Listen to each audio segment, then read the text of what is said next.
Hi friends, media ಜಗತ್ತಿಗೆ ಸ್ವಾಗತ. Friends, DKShi ಸರ್ಕಾರದಲ್ಲಿ ಮಿನಿಸ್ಟರ್ ಆಗಬೇಕು ಅಂತ ಕಾಂಗ್ರೆಸ್ನ ಹಲವು ಶಾಸಕರು ಲಾಬಿ ನಡೆಸುತ್ತಿದ್ದಾರೆ. ಹಾಗಿದ್ರೆ ಸಚಿವ ಸ್ಥಾನದ ಪ್ರಬಲ ಆಕಾಂಕ್ಷಿಗಳು ಯಾರು, ಯಾರಿಗೆಲ್ಲ ಮಂತ್ರಿಗಿರಿ ಸಿಗುವ ಸಾಧ್ಯತೆ ಇದೆ ಅನ್ನೋದನ್ನ ಈ ವಿಡಿಯೋದಲ್ಲಿ ತೋರಿಸ್ತೀವಿ. ಇಂಟ್ರೆಸ್ಟಿಂಗ್ ಆಗಿರೋ ಈ ವಿಡಿಯೋವನ್ನ ಕೊನೆವರೆಗೂ ನೋಡಿ. ಲಕ್ಷ್ಮಣ ಸವದಿ ಇವರು ಸಚಿವ ಸ್ಥಾನದ ಪ್ರಬಲ ಆಕಾಂಕ್ಷಿಯಾಗಿದ್ದಾರೆ. ತನ್ನನ್ನ ಮಂತ್ರಿ ಮಾಡೋದಾಗಿ ಡಿಕೆ ಶಿವಕುಮಾರ್, ಸಿದ್ದರಾಮಯ್ಯ ಮತ್ತು ವರಿಷ್ಠರು ಭರವಸೆ ಕೊಟ್ಟಿದ್ರು ಅಂತ ಲಕ್ಷ್ಮಣ ಸವದಿ ಹೇಳಿಕೊಂಡಿದ್ದಾರೆ. ಹೀಗಾಗಿ ಸಚಿವ ಸ್ಥಾನ ಸಿಗೋ ಸಾಧ್ಯತೆ ಹೆಚ್ಚಿದೆ. ಎನ್.ಎ. ಹ್ಯಾರಿಸ್ ಇವರು ಸಿದ್ದರಾಮಯ್ಯ ಅವಧಿಯಲ್ಲೇ ಸಚಿವ ಸ್ಥಾನ ಸಿಗಬಹುದು ಅಂದ್ಕೊಂಡಿದ್ರು, ಆದ್ರೆ ಸಿಕ್ಕಿರ್ಲಿಲ್ಲ.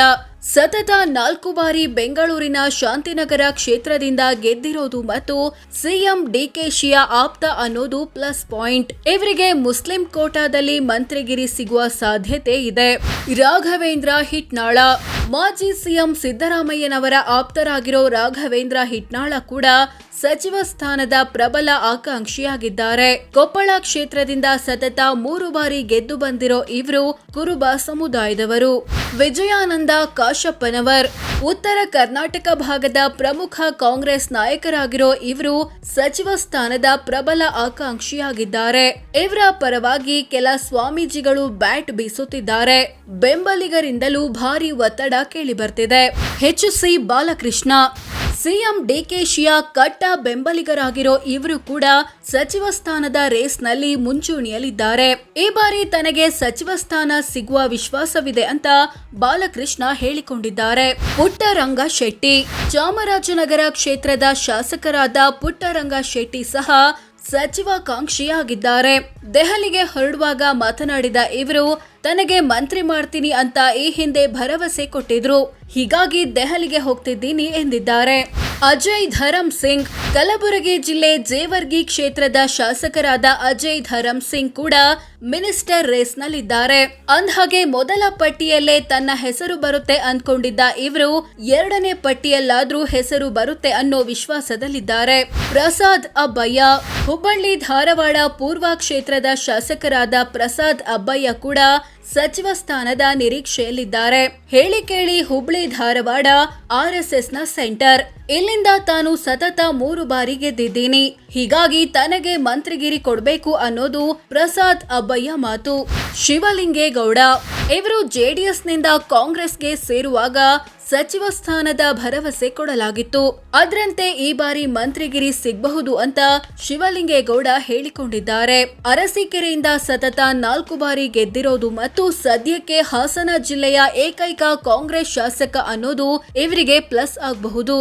ಲಕ್ಷ್ಮಿ ಹೆಬ್ಬಾಳ್ಕರ್ ಮಹಿಳಾ ಕೋಟಾದಲ್ಲಿ ಲಕ್ಷ್ಮಿ ಹೆಬ್ಬಾಳ್ಕರ್ಗೆ ಮತ್ತೊಂದು ಅವಕಾಶ ಸಿಗುವ ಸಾಧ್ಯತೆ ಇದೆ. ಮಂತ್ರಿ ಸ್ಥಾನ ಕಳೆದುಕೊಂಡ ಬಳಿಕವೂ ಎಸ್ಕಾರ್ಟ್ನಲ್ಲೇ ಸಂಚರಿಸುತ್ತಿರೋದು ಇದಕ್ಕೆ ಪೂರಕ ಎಂಬಂತಿದೆ. ಅಲ್ಲದೆ ಡಿಕೆಶಿ ಆಪ್ತೆ ಅನ್ನೋದು ಪ್ಲಸ್ ಪಾಯಿಂಟ್. ಸಲೀಂ ಅಹಮದ್ ಇವರು ಕೂಡ ಸಚಿವ ಸ್ಥಾನದ ಮೇಲೆ ಕಣ್ಣಿಟ್ಟಿದ್ದಾರೆ.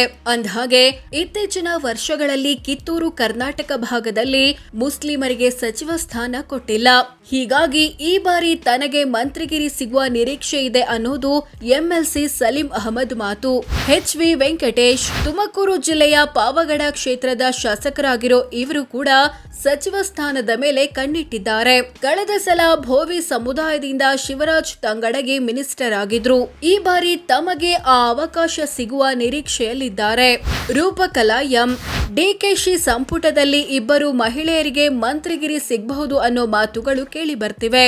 ಹಾಗೇನಾದ್ರೂ ಆದ್ರೆ ಸಚಿವ KH ಮುನಿಯಪ್ಪ ಪುತ್ರಿ ಮತ್ತು ಕೋಲಾರದ KGF ಶಾಸಕಿ ರೂಪಕಲಾಗೂ ಮಂತ್ರಿಗಿರಿ ಒಲಿಯಬಹುದು. ತನ್ವೀರ್ ಸೇಠ್ ಇವರು ಕೂಡ ಸಚಿವ ಸ್ಥಾನದ ರೇಸ್ನಲ್ಲಿದ್ದಾರೆ. ರಾಜ್ಯದಲ್ಲಿ ಪ್ರತಿ ಬಾರಿ ಕನಿಷ್ಠ 3 ರಿಂದ 4 ಸಚಿವ ಸ್ಥಾನಗಳು ಮುಸ್ಲಿಂ ಸಮುದಾಯಕ್ಕೆ ನೀಡ್ತಾ ಬರ್ತಿರೋದು ವಾಡಿಕೆ ಅನ್ನೋ ಮೂಲಕ ಮಂತ್ರಿಗಿರಿಯ ಆಸೆ ವ್ಯಕ್ತಪಡಿಸಿದ್ದಾರೆ. ಮೈಸೂರಿನ ನರಸಿಂಹರಾಜ ಕ್ಷೇತ್ರದಿಂದ ಸತತ 6 ಬಾರಿ ಗೆದ್ದಿರೋದು ಇವರಿಗೆ ಪ್ಲಸ್ ಆಗಬಹುದು. ಎಎಸ್ ಪೊನ್ನಣ್ಣ ಕೊಡಗು ಜಿಲ್ಲೆ ವಿರಾಜಪೇಟೆ ಕ್ಷೇತ್ರದ ಶಾಸಕರಾದ ಪೊನ್ನಣ್ಣ ಕೂಡ ಮಿನಿಸ್ಟರ್ ರೇಸ್ನಲ್ಲಿದ್ದಾರೆ. ಇವರನ್ನ ಮಂತ್ರಿ ಮಾಡುವಂತೆ ಕೊಡಗಿನ ಕೆಲ ಪ್ರಮುಖರು ಇತ್ತೀಚೆಗೆ ಸಿಎಂ ಡಿಕೆಶಿ ಮತ್ತು ಮಾಜಿ ಸಿಎಂ ಸಿದ್ದರಾಮಯ್ಯರನ್ನ ಭೇಟಿ ಮಾಡಿ ಮನವಿ ಮಾಡಿದ್ರು. ಅಶೋಕ್ ಪಟ್ಟಣ್ ಬೆಳಗಾವಿ ಜಿಲ್ಲೆ ರಾಮದುರ್ಗ ಕ್ಷೇತ್ರದ ಶಾಸಕರಾಗಿರೋ ಅಶೋಕ್ ಪಟ್ಟಣ್ ಈ ಸಲ ತಾನು ಮಿನಿಸ್ಟರ್ ಆಗೋದು ಪಕ್ಕ ಎಂದಿದ್ದಾರೆ. ಜೊತೆಗೆ ಜಾತಿ ಆಧಾರದಲ್ಲಿ ಸಚಿವ ಸ್ಥಾನ ಕೊಡೋದಕ್ಕಿಂತ ಪಕ್ಷದ ಸೇವೆಯನ್ನ ಗಮನಿಸಿ ಮಂತ್ರಿಗಿರಿ ಕೊಡಿ ಅಂತ ಹೇಳಿದ್ದಾರೆ. ಗೋಪಾಲಕೃಷ್ಣ ಬೇಳೂರು ಶಿವಮೊಗ್ಗ ಜಿಲ್ಲೆ ಸಾಗರ ಕ್ಷೇತ್ರದ ಶಾಸಕರಾದ ಬೇಳೂರು ಗೋಪಾಲಕೃಷ್ಣ ಕೂಡ ಮಂತ್ರಿಗಿರಿ ಮೇಲೆ ಕಣ್ಣಿಟ್ಟಿದ್ದಾರೆ.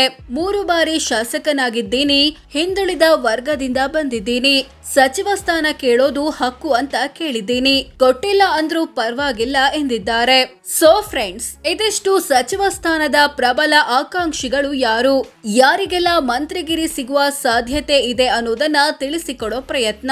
ನಿಮ್ಮ ಪ್ರಕಾರ ಯಾರಿಗೆಲ್ಲ ಮಂತ್ರಿಗಿರಿ ಸಿಗ್ಬೇಕು ಕಾಮೆಂಟ್ ಮಾಡಿ ತಿಳಿಸಿ. ಹಾಗೆ ವಿಡಿಯೋ ಇಷ್ಟವಾದ್ರೆ ಲೈಕ್ ಮಾಡಿ, ಶೇರ್ ಮಾಡಿ, ನಮ್ಮ ಚಾನೆಲ್ಗೆ ಸಬ್ಸ್ಕ್ರೈಬ್ ಆಗಿ. ಧನ್ಯವಾದ.